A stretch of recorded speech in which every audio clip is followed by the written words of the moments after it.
6 authorities arresting students from Elizabethtown, Kentucky to Marion County, Kentucky over school threats.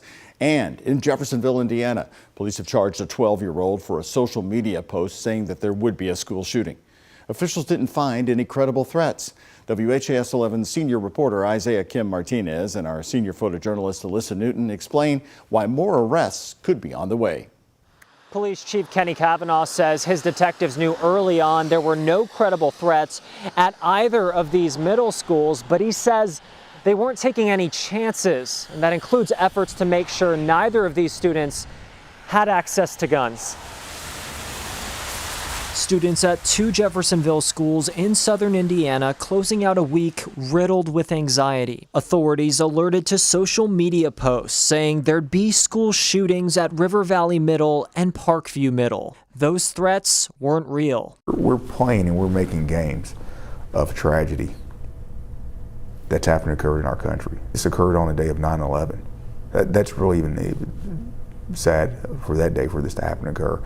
A 12-year-old student is charged with felony intimidation, and police have already submitted evidence to arrest another. We have to conclude that there is not a juvenile access to have weapons. In this case, there wasn't. In these cases, that there is not.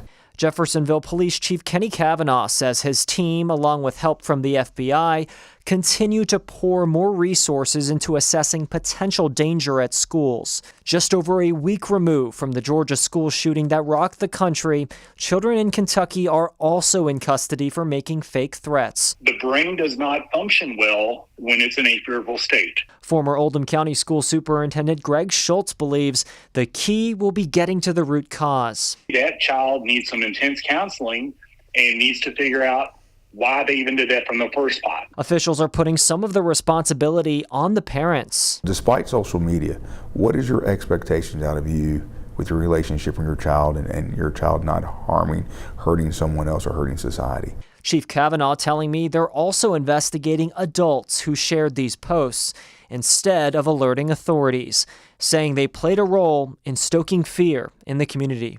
Isaiah Kim Martinez, WHAS 11 on your side. And the Clark County prosecutor is reviewing evidence in the second student's case in Jeffersonville and will decide whether to pursue more charges.